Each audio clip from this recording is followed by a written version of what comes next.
We have walked on the moon. We have mapped every centimeter of its surface. We have crashed spacecraft into it on purpose and measured what happened. And after all of that study, all of that data, all of that science, we still don't know where it came from. That's not a conspiracy. That's the official scientific position. But here's what nobody talks about. The more closely we examine the moon, the stranger it gets. Its interior doesn't behave like rock. Its composition breaks the rules of planetary formation, and it sits at a distance from Earth so precise it almost looks deliberate. None of these things are mysteries in isolation.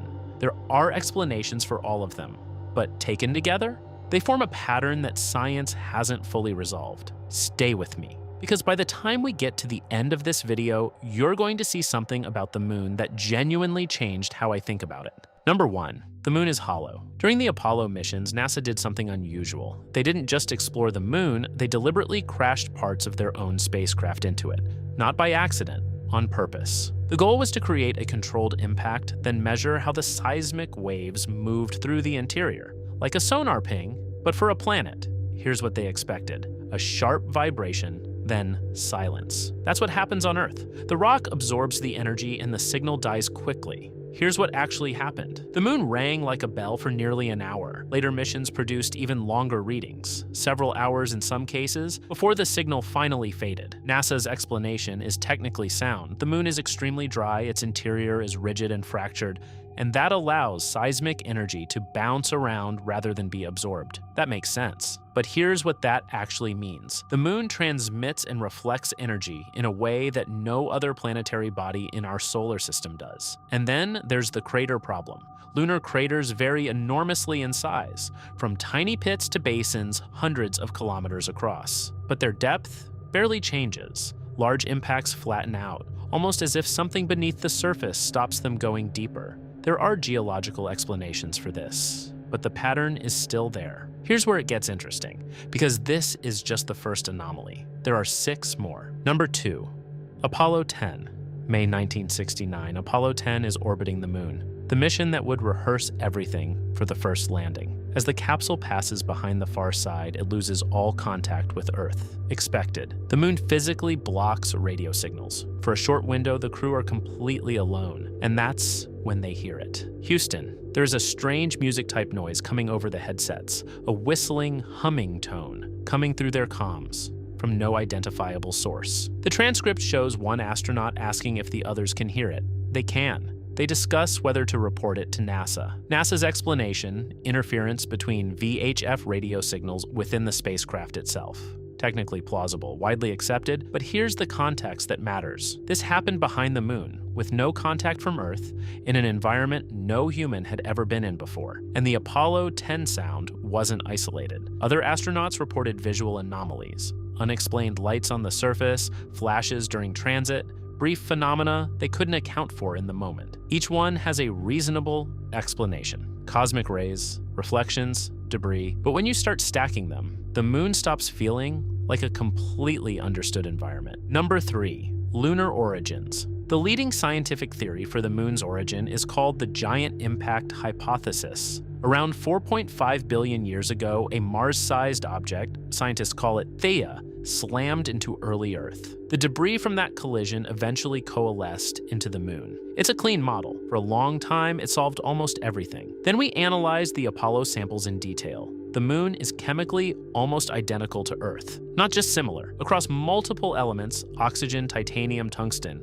the isotopic signatures are nearly indistinguishable from our own planet. That's a problem. If the moon formed from a separate planetary body, you'd expect at least some measurable difference. Objects from different parts of the solar system carry distinct chemical fingerprints. The moon doesn't have one. Scientists have refined the giant impact model repeatedly to account for this, proposing that the collision was so energetic it completely mixed both bodies, or occurred under extremely precise conditions. Each version works mathematically, but only if the conditions were very specific. And there's one more layer here: a historical one. Some ancient Greek texts reference a people called the Proselenes, those who existed before the moon appeared in the sky. Other mythologies describe a sky without a moon, or treat it as something that arrived.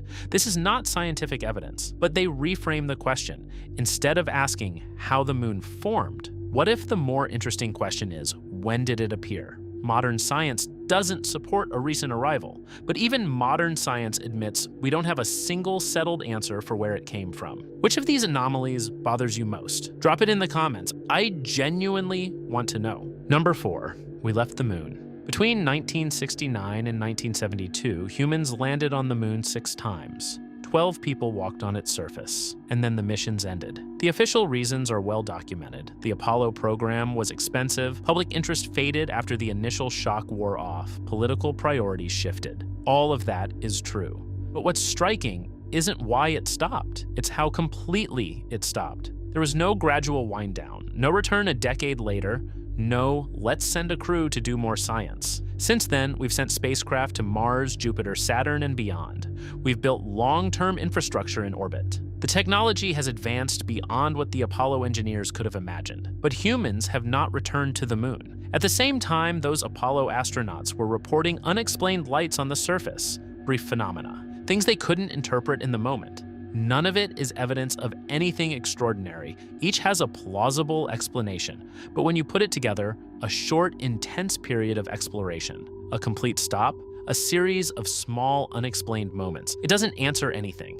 It just leaves a question sitting there. Why did we go so urgently? And then not go back at all? Number 5, the dark side of the moon. For most of human history, we only ever saw one side of the moon. The moon is tidally locked. The same face always points at Earth. That's a natural gravitational effect, and it's not unique. But the result is that for billions of years, half of the moon was completely unknown to us. The first images of the far side came in 1959 from the Soviet Luna 3 probe. What they showed didn't match what anyone expected. The near side, the one we see, is relatively smooth, dominated by wide flat plains called Maria. They're what give the moon its familiar face. The far side is completely different, heavily cratered, much thicker crust, rugged and uneven. It looks like a different world. But here's the part that's still being studied today. Beneath the largest crater on the far side, the South Pole Aitken Basin, scientists have detected a significant gravitational anomaly, a large, dense mass buried deep in the interior. The leading explanation, residual material from the impact that formed the basin. But it's still not fully understood. For billions of years, the moon kept one face towards us and hid the other.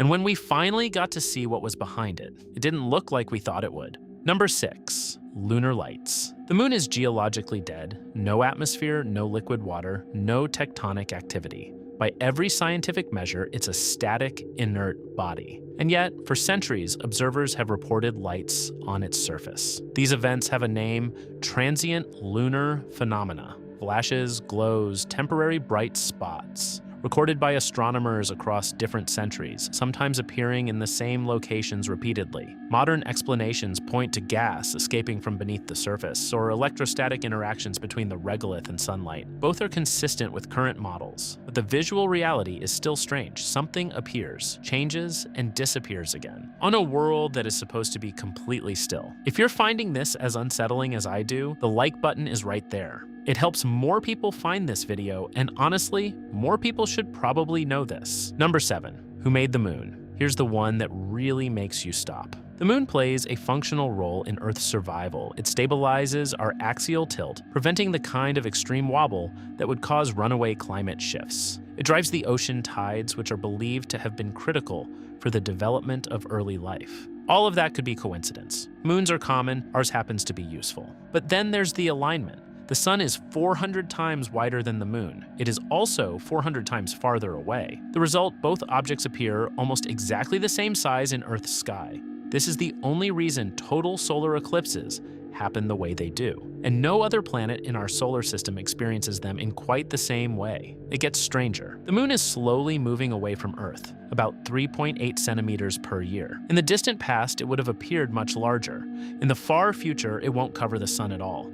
Total solar eclipses, as we know them, exist in one specific window of time, and we happen to be alive in it. None of this is proof of anything. There are scientific explanations for every point we've covered. Some are well established, others are still being worked on. But when you step back and look at the moon as a whole, its behavior, its origin, its geometry, its history, it doesn't fully resolve. It behaves in ways that are unusual. Its origin is unsettled. It hides one face, It supports life on Earth in ways that appear, at least from where we're standing, almost deliberate. And after decades of study, billions of dollars, and 12 people walking on its surface, there are still parts of it we don't understand, which might just mean there's more to learn, or it might mean that something about the moon still doesn't make sense. You just sat through 7 things about the moon that science hasn't fully explained. Not theories, not conspiracy, documented anomalies with incomplete answers. If that changed how you think about it, even slightly, hit subscribe.